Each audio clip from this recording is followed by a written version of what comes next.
I was his person. And so I felt that I owed it to him and that he would be the most at peace if he could experience it that way. Welcome to Dog Cancer Answers, where we help you help your dog with cancer.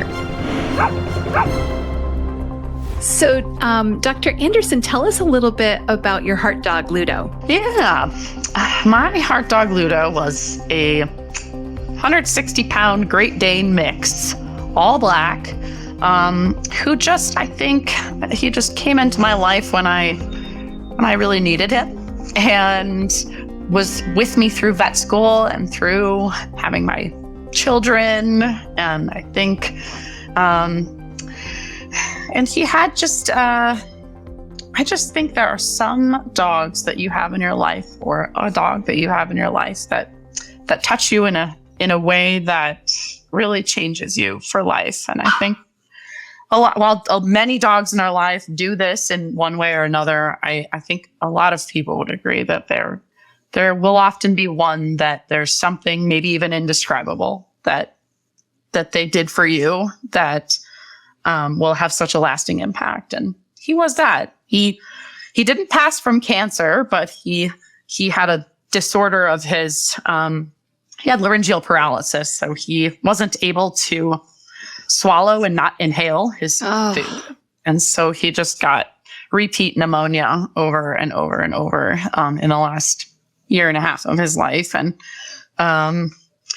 just at a point couldn't recover. Didn't have any more antibiotic options. And so had to humanely euthanize him. And I did it myself, which I think I euthanized him myself. Wow. Which I don't know that I would ever do again necessarily, but felt that I was his person. And so I felt that I owed it to him and that he would be the most at peace if he could experience it that way.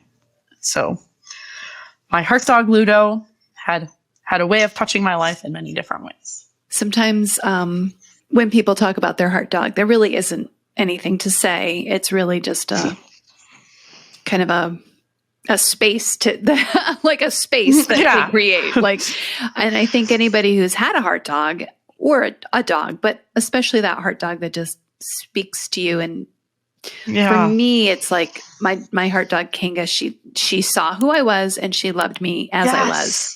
Just that unconditional love is so phenomenal to receive. It is. It's like nothing else. And I think I totally agree. The way that he looked at me was just, it's different than any other dog that I've had. A different way of seeing me than any other dog that I've had in my life. And I've had dogs since I was born, pretty much. So yeah. So when did Ludo pass? 2 years ago, around now, actually. Yeah. Do you have any advice or encouragement for those who have recently lost a dog about what it's like to recover from that grief? I don't know if recover is the right word. Or how to cope. Move through it or process. And I think a lot of it is just remembering the special things that he did for me and the special way that he impacted me, and that my kids got to meet him and all the places he got to go. He traveled all over the country. And so remembering those things. And I think, well, for me, I thought, I don't know if I'm ever going to get another dog. I don't know that I can. And I think a lot of people feel that way after they lose a really special dog, a heart dog or any dog. I didn't realize how healing it would be to get another one until I did. And I think that's a hard thing to come to. But for me, it was very therapeutic and helpful to get the next dog. They give us so much. And there's a point at which we want to start giving it back again to someone. Yeah. Dogs appreciate our care and attention so much. Yeah. Often more than humans do. Exactly. And I think realizing I can love this other dog in a different way. And that's special too. I think that is hard to conceive of when you're not feeling it, when you're grieving. It's hard to to realize that. But then when they're in front of you, you find a new kind of love and know it will never be the same. And it's going to be different, but it's going to be special in its own way. And that is healing. I had a very special grandmother, and everybody has a special grandmother. But my Grammy used to say, she had lots of, I've never been able to accurately count. I could if I had to, but all of her grandchildren, there's a lot of grandchildren. And she would say, I don't know how many there are of you, but I have that many hearts. That is amazing. Sometimes I think that's what it feels like. Like my whole heart is for each of my dogs, my whole heart. And so that feeling of like a whole new heart. So when you bring in another dog, you get a whole new heart.